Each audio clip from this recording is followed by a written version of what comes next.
Welcome. Thank you for tuning in with me this evening. I'm Heather Carlisle and welcome to my home office. Tonight I would put on the table one of the things underneath OuchRage, or when we are, let me start over. Welcome to my home office. Tonight I wanted to talk about a fourth system of OuchRage, which means when we are hurt, and hurt too much, we protect ourselves, and usually in some form of defense or anger or rage. So tonight I wanted to put on the table self-esteem. Interestingly enough, self-esteem is one of the things that's difficult, quite difficult in us as adults. It is very easy with children. So more than anything, I want to remind us to build our kids' self-esteem when they're little. It's very much established by the time we are 5 years old. And unlike a lot of research that's been done, it's not about praise. It's not about what we say or how we are encouraging and boasting about a child's whatever it is they are or did. Way back when I was in grad school, I spent extra money to buy a copy of the hardbound report put out by an agency in California looking at self-esteem. What they did was very honest, very sincere, and so thorough, and they were off base. So, in a simple form, self-esteem comes from these things. And we see everywhere parents who are doing their very best to grow up and teach and mentor and parent their children, and yet we see some things that are alarming. Not sure why sometimes, not sure what to do instead. So when we see a parent praise the child or let them off easy or don't let them fail at something, they're assuming that they're protecting the child and building the child's self-esteem. It's not so. So here is the feet on the ground real list of how we develop self-esteem. Now I'm thinking about this as I'm talking with you adults and identifying with my own childhood, identify with your own childhood as to what happened and what didn't happen. Because self-esteem is so easy to build in a little child because it's easy to give them success, so that for us to build our own self-esteem later on, that's very often a very complex road to go around, to go down, even for me as a therapist.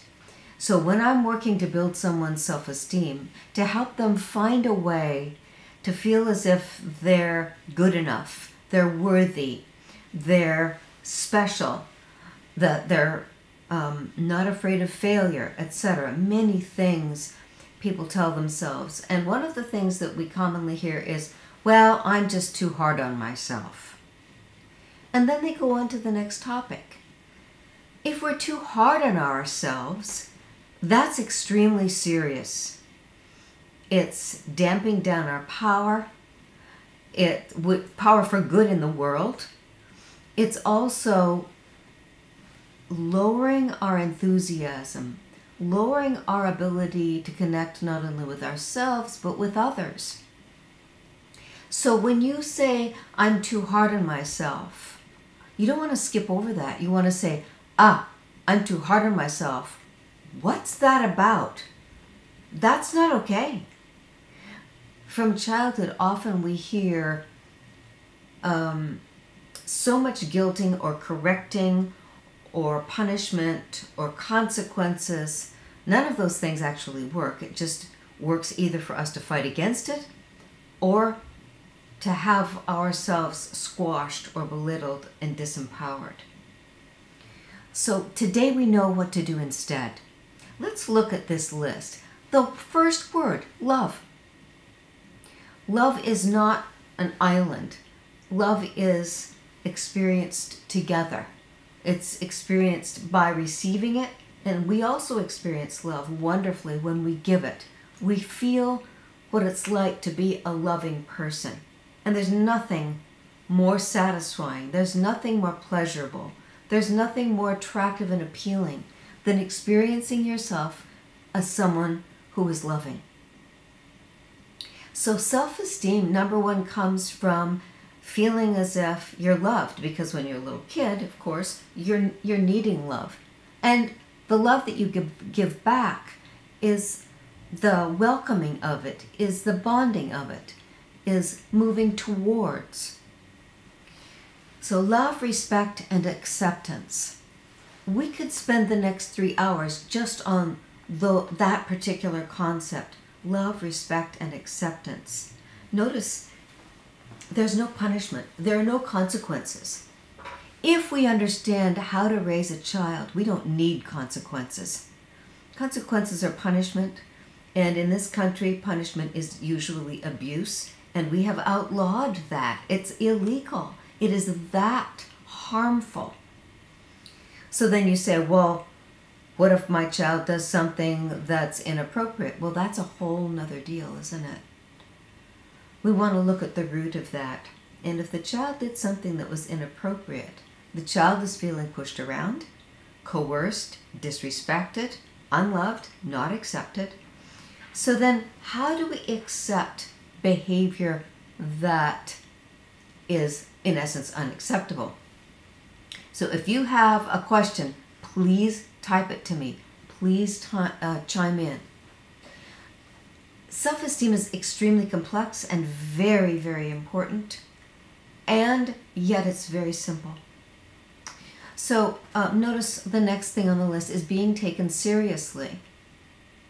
If you think about that statement, and you think about how many times you have experienced, or your children have experienced, someone who made fun of you, or embarrassed you, or humiliated you, or didn't listen to you, or interrupted you. It sears, it goes right straight into the heart. It hurts, it cuts. If we're not taken seriously, then obviously that person doesn't respect us, or doesn't respect us enough to want to listen to us.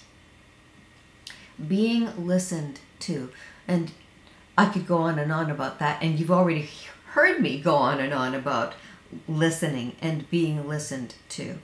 But that's, in essence, the way we could say paying full attention. We know that's the number one need and strength of an intimate relationship of marriage. But it's also the number one strength of any relationship, and especially with our little ones.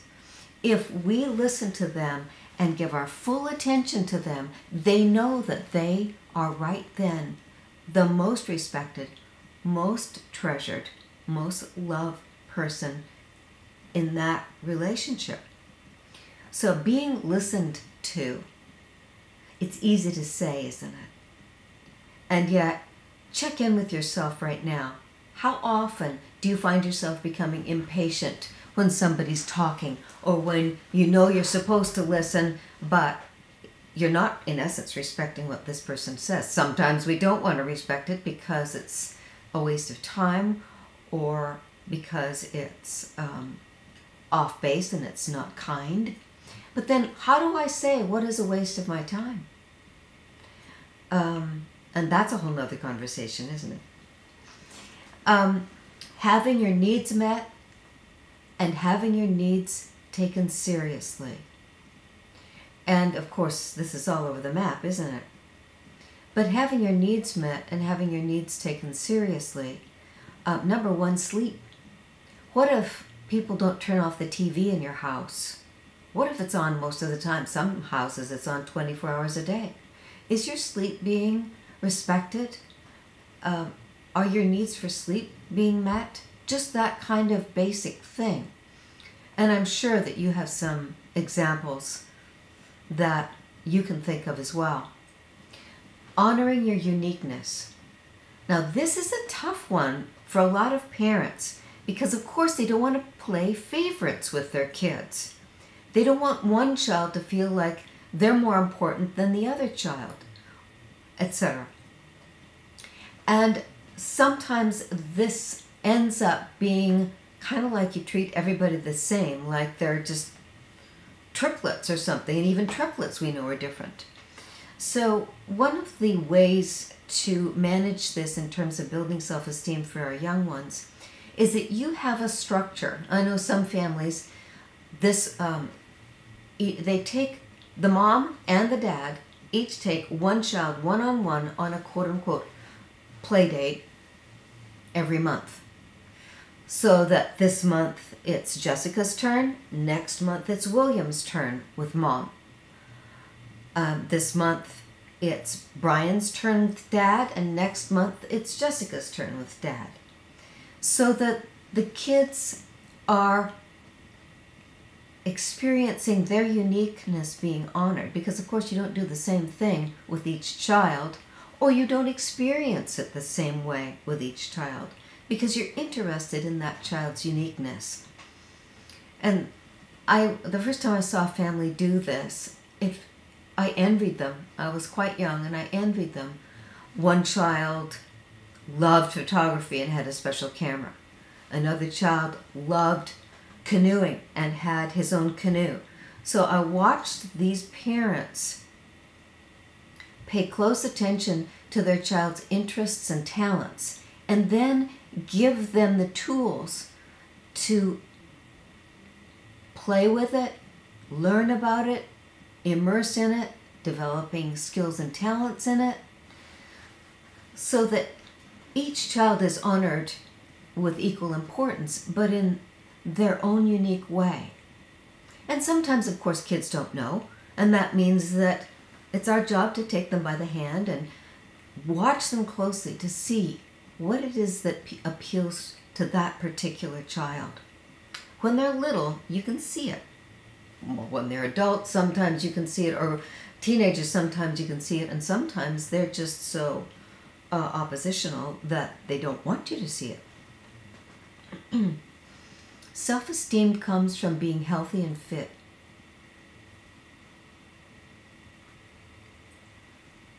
Half of our population are overweight. 30% of our population right now are obese. How we are using food in our nation is so harmful. So it's harmful to our physical health, our ability to move, our ability to be alive, but it's also an every waking hour detriment to people's sense of self-esteem, of self-worth, because they're not fit, they're not healthy, and yet as parents, so many are there not teaching how to manage appetites, how to stay away from addictive substances like sugar and alcohol and all the sugar products we have. If we don't teach how to manage that without it being like a punishment, because it is against culture today, we want to manage that so that it's just natural, happy, and healthy. So being healthy and fit is going to eat away at our self-esteem, doesn't matter what age we are. And if you would like more information about this, there's a wonderful movie. Jack and I watched it 5 years ago, and it changed our lives. It's called Fed, F-E-D, Up, U-P, Fed Up. It's a documentary. It's superlative, and it is wonderfully informative. It follows the lives of 3 middle school children who are obese, and looking at how do we help these children. And in essence, the truth is, how do we help our families? So being healthy and fit, especially in this particular decade, is alarming in terms of how it eats away at our natural enthusiasm for being ourselves, being alive, and being creative. Having meaning and purpose in life. Meaning and purpose usually start with developing talents and knowing what we're good at. So do you see right at the beginning, self-esteem is established because we know our unique self, we've gotten the support, whatever the resources that we need in order to be good at something. Because there comes the meaning that we're good at something that is meaningful in the world. So meaning and purpose in life, part of that is we're always growing, and one of the things that keeps us shining is always learning something as well. A sense of humor, laughter, and play. Now, this is something that I see is very troubled today. The laughter and the comedy that we see is usually negative, if not harmful. And laughter and play, when you're around a family that really knows how to have fun with each other and be playful with each other without insults, without cynicism, without put down, without kind of driving a needle or a knife in somebody. Now, there's a lot of humor like that, where it's kind of like a backhanded way of connecting, but it's an expression of love that's done with harm. So then we're going to have a real push-pull, aren't we? Where the love that's delivered to us hurts us. We could go on and on about that one, couldn't we? So be careful. Don't make fun. Don't call names. Don't be cynical. Don't do that dishonest, insincere,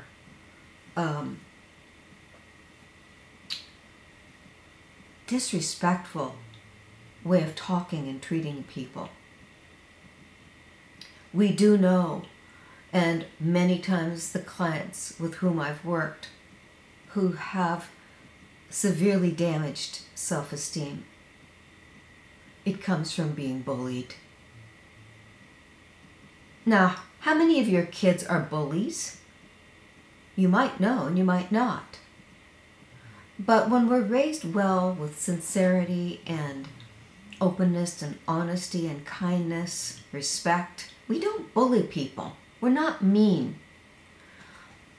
If we have low self-esteem and we're mean to somebody and we get a false sense of self-esteem, that's pretty awful, isn't it? So be careful about the sense of humor, laughter, and play.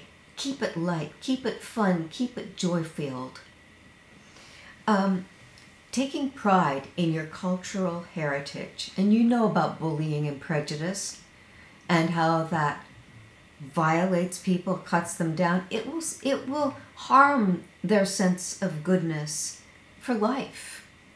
And then to make fun of a certain culture, well, there are some things in certain cultures that are very harmful. And we don't want to, it's not my job to change that. It is my job to be kind and respectful and empathetic with the person in front of me, regardless of where they came from, unless they hurt me. And then I need to back off and protect myself. But my job is to come towards someone with sincerity. And as a counselor, I have to do that. And so I'm very practiced at it. But I see the damage done so often by people who don't have, frankly, the robustness to be sincere. Some people are afraid to be completely open, honest, and sincere. They use a sense of humor to cover up their own sense of inadequacy. And if you get too serious, if you get too heartfelt, they make a joke. I'm sure that you've encountered that, where people mess up something that's just wonderful by making light, by making a joke when it's being serious or respectful. So be careful about cultural heritage and how we handle that. Unless you're really close friends with somebody from another culture and know their culture really well, you want to be sincere. You want to be respectful, regardless if you have a different opinion. Having choices. Self-esteem comes from having choices and a sense of personal power. We all know about kids and vegetables, right? Do you want broccoli or green beans? So that we give them a choice. It feels respectful for a little child. But as we grow up, it's like, nah, I don't want either one.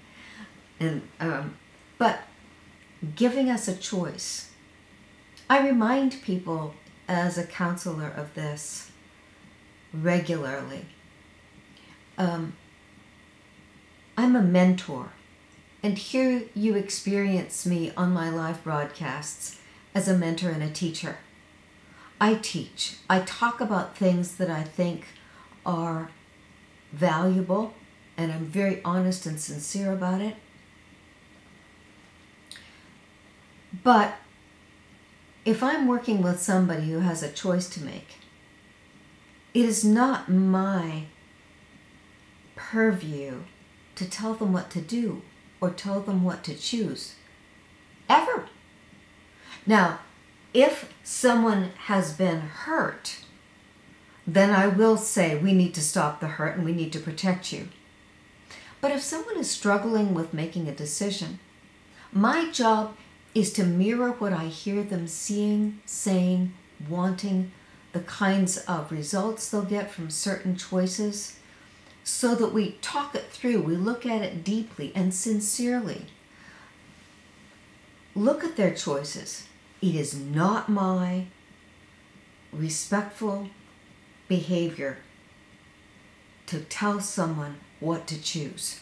Unless they ask me about, do you like this one versus this one? I'll give you my opinion. But I'm always going to leave the choice up to you. And this is one of my pet peeves is telling. Well, I told him. Well, I told her to do that. Not telling.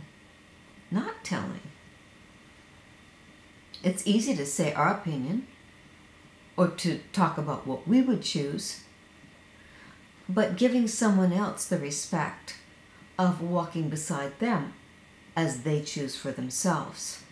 Maybe giving them more things to think about, more information, more support, but not telling them. There's a long, wonderful legend that is told, and the answer to the legend is, what does woman want? And the answer is, woman wants sovereignty over her own time and life, which is true of all of us, men and women, children. We want to have sovereignty. We want to have rulership over our own time and our own life. We want to have the choice. And when we do, it gives us a sense of ourselves and our own competence. So self-esteem comes from having choices and a sense of personal power where we can make our own decisions about what's true for us. Another part of self-esteem comes from feeling safe and secure. If you're not safe, if you're not secure, you're going to be defensive. You're going to feel like you're weak or vulnerable or victimized. This can happen in a marriage relationship. It can happen with kids in 3rd grade. If we don't feel safe and secure with another person, we're going to feel disempowered, and we're not going to feel competent and confident with self-esteem. So that experience of feeling safe and secure, of course, you and I know is an extremely complex tapestry of issues. And one of the things that, of course, that we know where we're not safe and secure, and a lot of times, is sexually or with our gender, especially as little kids. And so we want to keep that clean and safe and secure. Self-esteem comes from doing good. Don't you just love it when you get an idea to do something nice for somebody you care about? And isn't it the most inspiring, most energizing, exciting thing to do when you get together as a group to surprise somebody or to give them some kind of appreciation or acknowledgement or goodness or act of kindness? So, and we feel instantly shining, happy, smiling, good about ourselves, that we can do something that makes a difference for another person. And, there you are, the random acts of kindness movement. And then self-esteem comes from competence and achievement. And that's a place, I think, where some people get off base, where they say, oh, you're the best, or look at you, you made the home run. Yes, that's true. And I want to remind us, it's not about being the best. There's only one person can be the best, and every human being is valuable. Sometimes the way they have learned to behave is harmful and not valuable. And that, you and I know, comes from abuse and trauma. Or, as I say, blindsided and betrayed by the times we're born into and the traditions we're taught. But when we can do something and we're good at it, and it's valuable in the world, there's no low self-esteem anywhere to be seen, because it's only natural. And so here's this little exercise. I like it. It's simple. Anybody can do it. You just need a piece of paper and a pen. Your happiness savings account. Because after all, when we have self-esteem, we really are happy. It's just, people say happiness is the goal. Well, I never thought that happiness was the goal. The goal is to be fully alive, and as much as possible glad to be alive, or wanting to be alive. As I say, know yourself, treasure life, and love others. So your happiness savings account. List 5 things you feel good about today.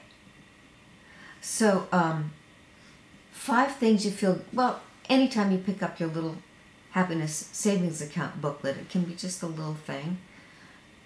This comes under the heading of feeding your mind, healthy mind food.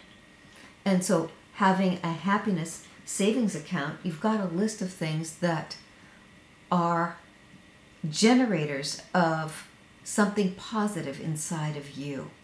So keep your lists in a special notebook, folder, or journal. Somewhere, it's kind of like a little treasure box. And dip into your savings lists when you need a boost. Because when we're adults, we need to boost our own self-esteem and not feel like a victim or put it off on somebody else. So make sure that when you're around children, you help boost their happiness savings account. It's not telling them they're the best. It's mirroring, wow, that was awesome what you did. That was great. Not the best. It's not black and white. It's not a competition. It's, you're really good at hitting the ball. And that talent is beautifully developed. We just saw one of our grandsons recently, and oh my goodness, he is making such beautiful sounds with his trumpet in the first year. We're not going to tell him he's the best, but we're going to be excited about his competence, his talent, his genuine dedication to practicing. Those build his self-esteem. I know that the kids that you're around can have their self-esteem built by you anytime you're with them. So please do that for them, and even more, do it to yourself, for yourself, because you need to know yourself, what makes you happy, treasure life, because you like your life, and love others because it builds your self-esteem. Remember the very first thing, it builds your self-esteem more than anything. So thank you for tuning in tonight and walking through the sincere definition of self-esteem. We're all worthy, and we all need to have that sense of confidence in ourselves so that it doesn't hold us back.